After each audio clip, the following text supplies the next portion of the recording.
This is the New York City FC Pregame Live. Tonight, New York City FC looks for their first road win of the season as they play the Houston Dynamo. And now, here are your hosts, Glenn Crooks and Matty Lawrence.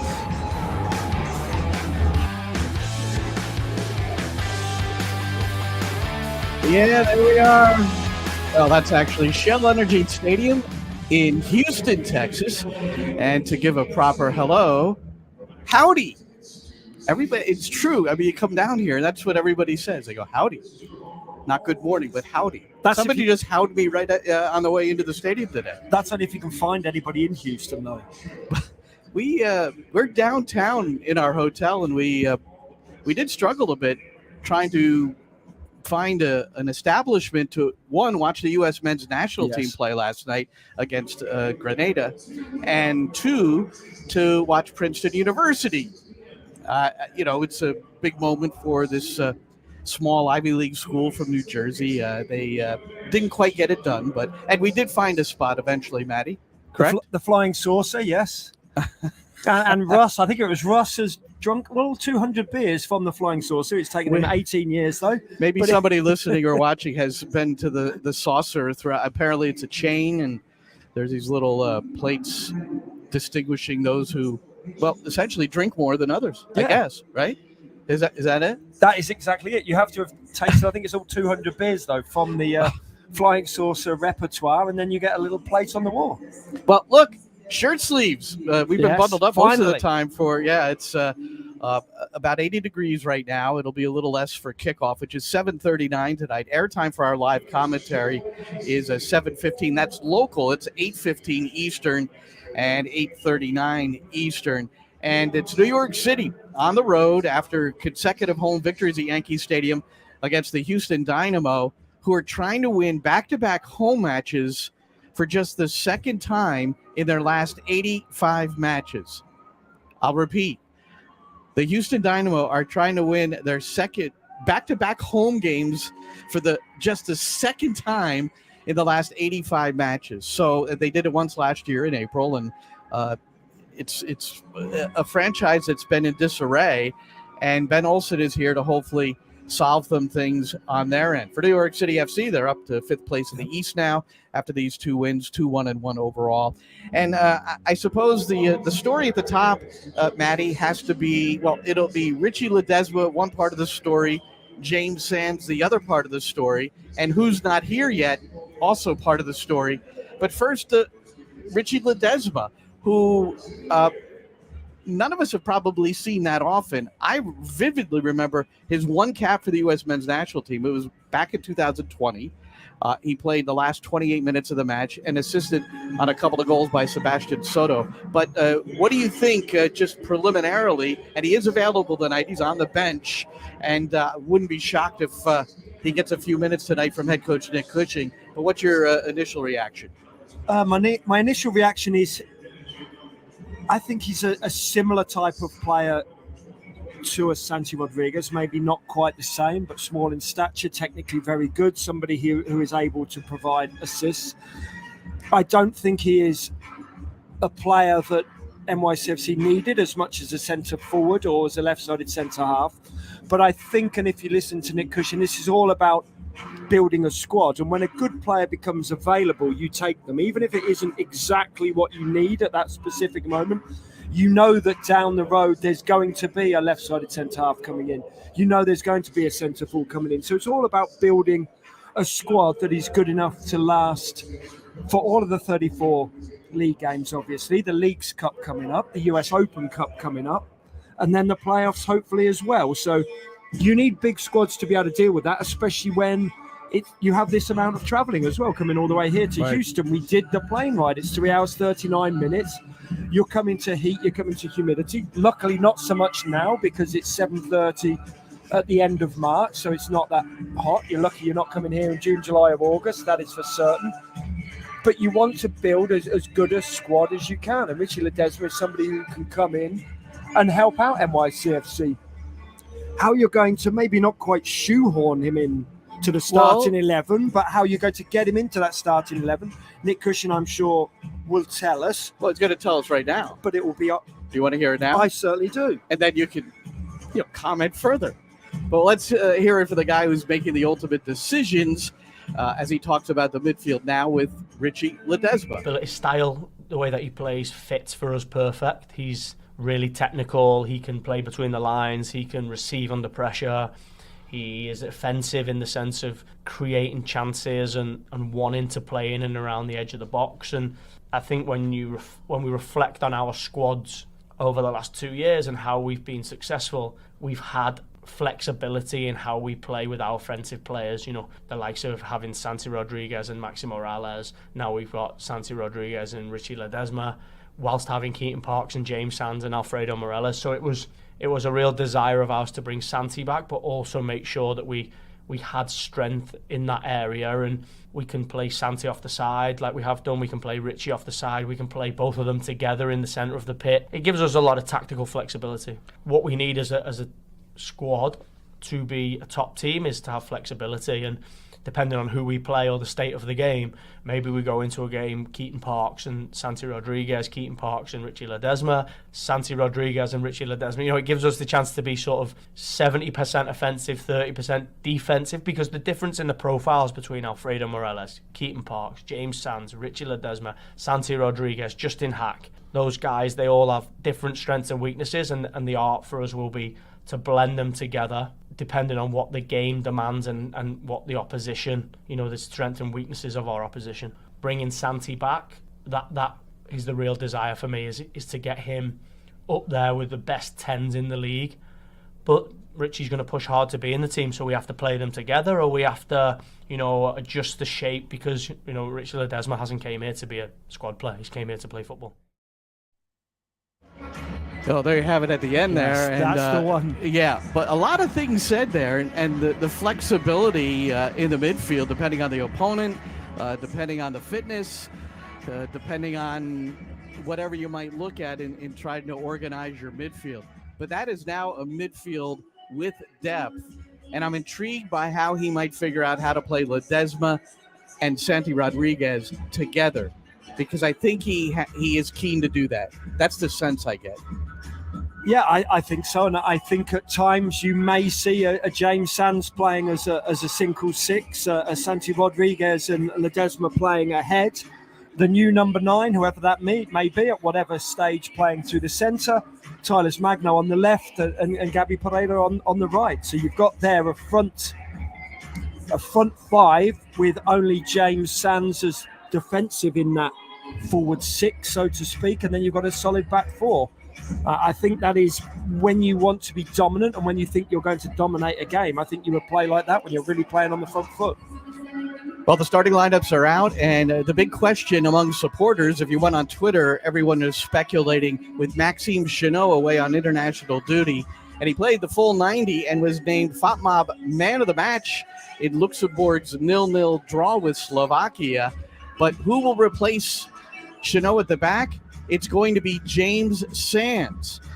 Now, just a week ago, Nick described how it was not in the plans, really, to put Sands back there. And it won't be in the plans to happen very often. But I'm going to let Nick Cushing from 2 days ago explain why he's made the decision to start James Sands instead of Tony Alfaro, for instance, or pushing Alfredo Morales back there. Alfredo Morales will start in the mid. No, we're going to drop James Sands down.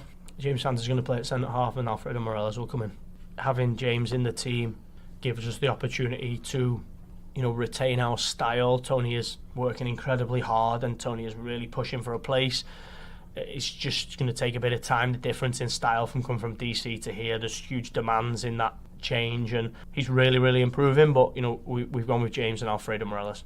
We've heard it from James, before, that one of the reasons he's here is to play the 6. But the team needs me at the back. They need me at the back, and you need him at the back. Yeah, I think we had a really important conversation in bringing James back in our plan and pathway for him. We want to build a roster where he is our number 1 midfield player and plays the majority of games. If he can keep his form and he can stay injury-free, touch wood, he plays. But in these moments when we probably haven't finished our recruitment and we haven't had so much time to develop new players, there is some demands where, he has to do a job for the team, and the fact that he's an incredible guy and the fact that he is New York through and through is no problem for him to, plug a hole for us and still bring the level and the quality that we need. I thought the key words in there were, we haven't finished our recruitment. So I think that's one of the reasons he's confident that James Sands, this is a very much a part-time single game need with Chanot away. Chanot will be back for the following match at New England, as will Mitja Ilinic, also away. And he's put in some good performances for Slovenia's U19s on this international break. But take the overall from Sands dropping into the back, it does seem like the best move for the club. Yeah, I think so. I was always a little bit sceptical when there was so much talk of James Sands solely playing as a 6 this early on in the season with the squad not fully formed. I thought that it was inevitable that James Sands would at some point be relied upon to play either right back or to play as a centre half, whether that be in a 2 or whether that be in a 3. I just think NYCFC went a little bit too strong on that too early on, because, as I say, the inevitability of him being relied upon was just readily apparent. I know the squad's not fully formed. When the squad is fully formed, then maybe there won't be those needs for him to drop back. But it just seems not quite funny, but a little funny, peculiar that there was so much talk about him only playing as a 6, 7-10 days ago, and now they have to drop him back. For me, if I'm Tony Alfaro, I'm a little bit perturbed. I'm worried about my own form. I'm worried about what I'm showing the head coach, Nick Cushing. If as a seasoned pro in MLS and a naturally left-sided centre-half, as far as I'm aware, if I'm not selected and that James Sands, who's come in solely to play as a 6, drops back in and plays instead of me. That's the one big takeaway for me. Well, those are the things you have to handle as a manager, those conversations. And you see that Alfaro is on the bench. So is Malde Amundsen, who was not in the squad in the last game against DC United. But he's back on the bench, along with an assortment of others. But it's just one change in the starting lineup. Alfredo Morales, he steps in place of Maxime Chanot, who is on international duty. So the international break, I always say international break with quotes. So New York City's missing 2 players, which is significant because both have contributed mightily in the opening 4 matches of the year. On Ben Olsen's side for the Houston Dynamo, Olsen in his first season, Coco Carrasquilla is away with Panama. That's the big loss, but they also weren't hit that heavily. Ben Olsen, in his weekly presser, was asked about handling this. He's losing a top midfielder, one of his key players, and here's what Olsen had to say. He's a crucial piece to what we're doing here. Big time player on both sides of the ball. The way he can start transitions for us, his ground coverage, winning duels and helping us with possession. And again, he does a lot of work defensively for us in pressing, has a good read on it. Saying that, he's gone. So this is just what it is. The international break is here, and you just deal with it. It's opportunity for someone else to come in and fill his void. It's a big void to fill, but every team is dealing with something. In some ways, we're lucky to just kind of have one. I look at other teams; some have 2, and some teams have 5 or 6, and some teams have 7. Atlanta United is missing 7 players. Let's scroll down to Minnesota. They're missing 7 players. 6 of those are starters. And Almada is one of the figures for Atlanta United. And Matty, I wanted to bring you in on this discussion because we spoke about it off mic last week. And you were looking back at what the championship had done, but indeed throughout England, how they handle the international break if the clubs are playing. Most of the time they're not playing, but if they are playing and the team gets hit heavily, and this seems like something that could be a solution. Well, it's sensible for me, and I'm not just saying because it happens back in England. But yeah, the Championship and the Premier League don't play. Predominantly, they don't play, or they don't play during the international break. But obviously, we have 2 other leagues in the professional tier, the 4 tiers of the professional leagues. And not only that, but the leagues under them as well, which are growing and growing in terms of quality. So any team within England, if it has 3 players away on international duty, you have the ability or the facility to have your game postponed, and that is that. And certainly this current international break, I think there's only 4 games going on in League One, which is the 3rd tier of English football, because of those international call-ups. There are teams as low down as the 6th and 7th tier of English football, so 4 tiers in the professional league, then the National League, which Wrexham are in, which is the 5th tier, and then the 2 leagues below those as well, 6 and 7. They also have games postponed because teams have 3 international players, whether it be because they're playing for Grenada, as they did against, Stockport County had at least 1 player playing for Grenada last night. And other teams win a multicultural, a multinational game this is. So everybody should have that ability to call off games, in my opinion.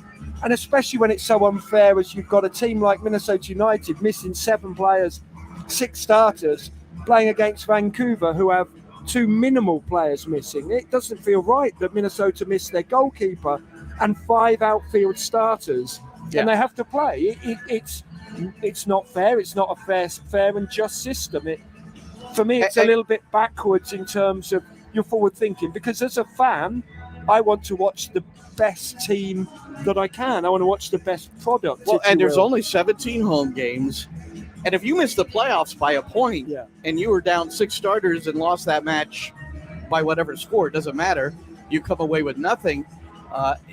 You could look back on that and, every point matters, because I've read some things where, well, if it's going to happen, it's early in the season before the teams have still molded their squads. And I don't see it that way at all. No, points are points. Yeah. It doesn't matter whether you get the point in the first game of the season or you get the point in the 34th game of the season. If you miss out by a point, it could well have been in this international break. So Don Garber, the head of MLS, he's the marketing guru. He talks about product on the field, and you always want to see the best product on the field.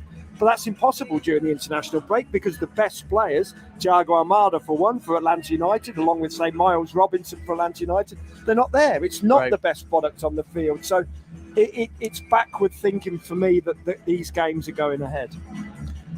So we're talking about international break and the U.S. men's national team. We talked about walking the streets of downtown Houston, trying to find a spot where maybe we could watch the U.S. men play Grenada last night. And we found a spot, and we're watching the game.